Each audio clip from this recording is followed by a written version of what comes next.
Sia-sialah usaha orang membangun rumah kalau bukan Tuhan yang membangunnya. Sia-sialah pengawal berjaga-jaga kalau bukan Tuhan yang mengawalnya. Saudara, biasanya kita kalau membangun rumah pasti ada peletakan batu pertama. Supaya ketika kita membangun rumah itu, kita melibatkan Tuhan di dalam pembangunan rumah itu. Karena Alkitab yang sudah katakan, sia-sialah usaha orang membangun rumah kalau kita tidak pernah melibatkan Tuhan di dalam pembangunan rumah itu. Itu artinya Tuhan itu harus diprioritaskan di dalam segala hal. Tuhan tidak mau dinomorduakan. Karena Allah kita adalah Allah yang cemburu. Makanya dia pingin supaya manusia itu lebih mencintai dia ketimbang mencintai apapun yang ada di dunia ini. Karena itu yang Tuhan kehendaki dalam kehidupan anak-anak Tuhan. Terus dia katakan lagi, sia-sialah pengawal berjaga-jaga kalau bukan Tuhan yang menjaga. Saudara, biasanya para pejabat-pejabat atau para pengusaha-pengusaha yang kaya, mereka bisa sewa para bodyguard atau satpam untuk menjaga rumah mereka.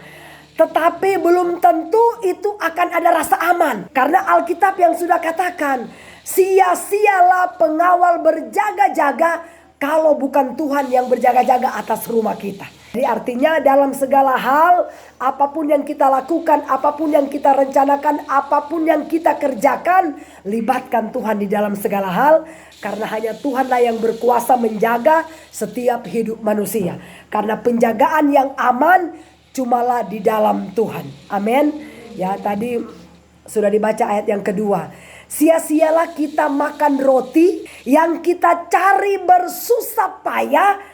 Tuhan bilang, aku memberikan itu kepada orang yang dicintainya. Artinya, walaupun kita bersusah payah bekerja keras membanting tulang untuk mencari roti, mencari makanan, tapi sia-sialah kalau Tuhan tidak memberikan kita kuasa untuk menikmati setiap jerih payah, jerih lelah atau makan yang sudah kita cari sepanjang hari.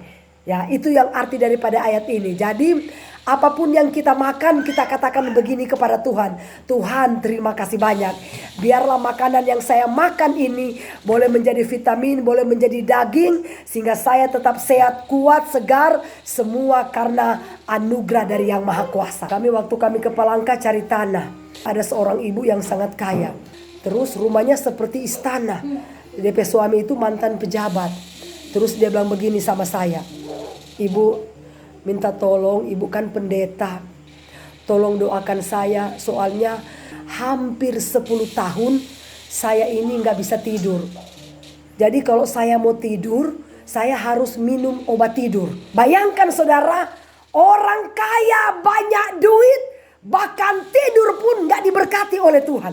Kalau kita masih bisa tidur nyenyak, kalau kita masih bisa makan enak, kalau kita masih bisa menikmati apa yang kita cari selama ini, semua karena berkat Tuhan.